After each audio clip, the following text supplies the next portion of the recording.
I would like to use this video to discuss the dogmas I see in modern atheism and the strong link between modern atheism and a materialist philosophy. As someone deeply interested in the nature of religious thought and expression, I felt compelled to make a video about what I see to be a widespread case of people missing important points about the nature of God and the meaning of religious texts. Religious belief is often viewed to be irrational by scientifically oriented atheists, but such thinkers don't put to rest my qualms that they are often blindsided to important nuances and details of theistic argument. A facet held by most atheists is the belief in a materialist worldview, the view that the world is comprised solely of matter and governed wholly by physical laws. It is in such a world that a God with supernatural and transcendental abilities has no fitting place. A belief in God seems to directly contradict materialism, which I believe is the reason most modern atheists find the idea of God to be both childish and fantastical. Of course, this is not the only reason atheists have to dispense with the idea of God, and interesting discussions should be had about each, but to me it appears that materialism is the most common cause that lead atheists to believe that God is an irrational idea. However, materialism seems to have a crucial issue in addressing the existence of qualia. Even if we accept that consciousness is produced entirely by brain activity, qualia still has a form distinct from the matter producing it, which is why we can never find the qualia of a person without translating a physical event first. Even if by measuring brain activity we can infer what qualia a person has access to, we infer this not by accessing the qualia itself as a tangible physical object, but by translating material events. The point is that there is a disparity between the form of the brain producing consciousness, being neurons and electrical impulses, and the form of one's personal qualia. To demonstrate this disparity more clearly, I'll refer to a recent study using fMRI technology.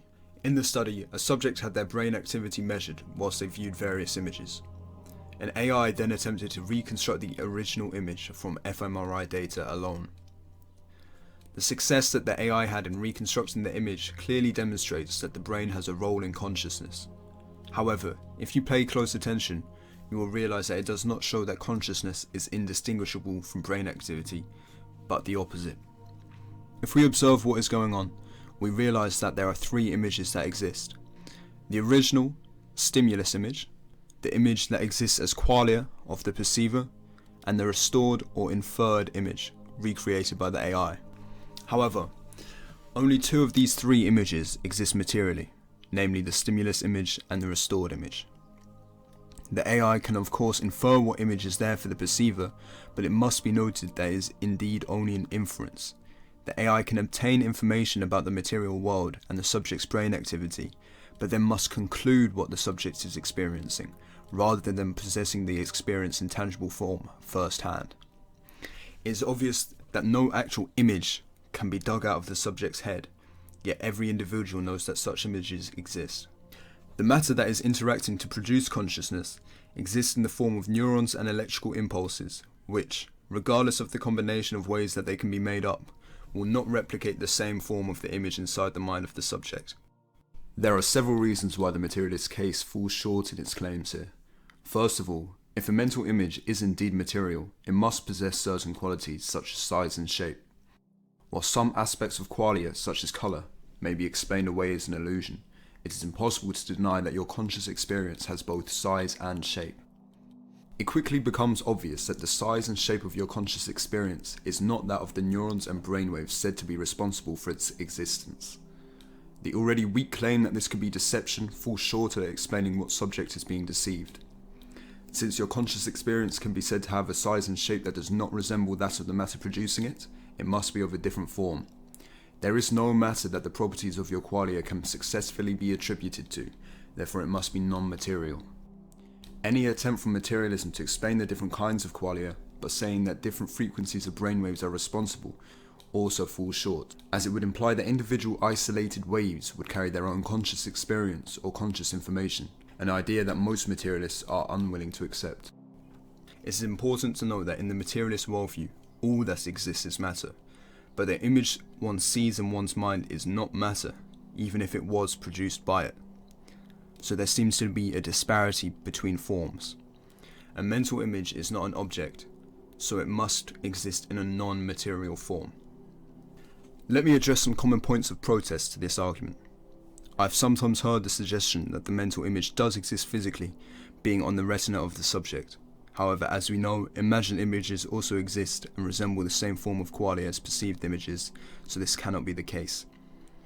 I've also heard people say that they can understand a mental image to be a physical thing by imagining it to be a sort of bitmap image created by information from millions of neurons.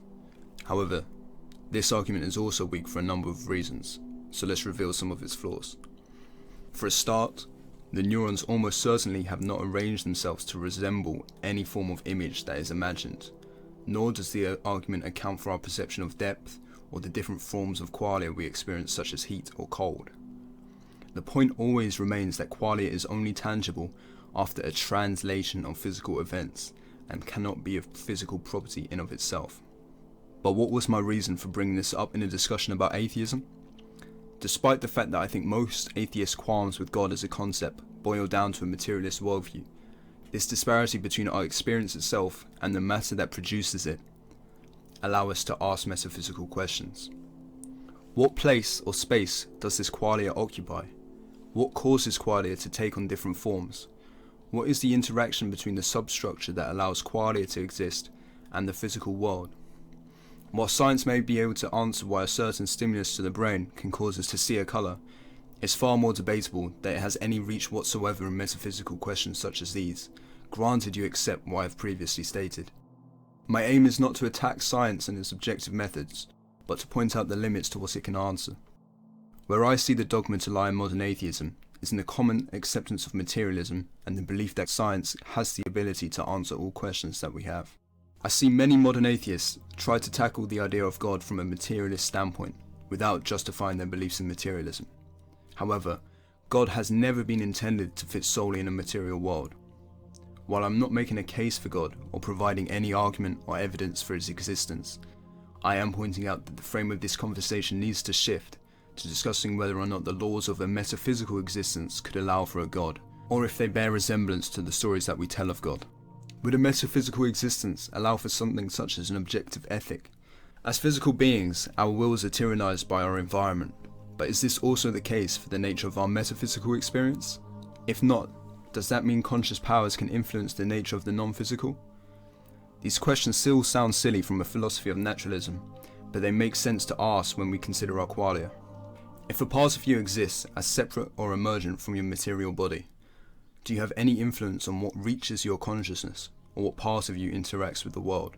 Considering that some of the structures that define our perception of the world are archetypal, and that God is an archetype, we perceive reality on a metaphysical level as if the world were in an interplay with God. This does not mean that God exists, but the idea of God and its nuances must be taken far more seriously in the light of this fact. When thinking of the issue of qualia and brain activity, I'm yet to hear a solid argument that can justify that qualia is the exact same thing as brain activity. For me, it always seems obvious that there is a disparity between the form of qualia and between the form of brain activity and biology. I also understand that a point put forward often is that just because science doesn't have the answers to a certain question yet, doesn't mean it won't in the future. And my point isn't against that exactly, but what I am saying is the properties of qualia will never be the same as the properties of anything physical or material. But I will always be interested to hear any opposition to this, and I'm completely willing to discuss it further with anyone. If you have any questions about the argument I've put forward or my belief or anything just surrounding this video in general, feel free to ask me any questions in the comments. This was my first video on this channel, so I hope you've enjoyed it, and I hope to see you guys around for a second one. Thank you.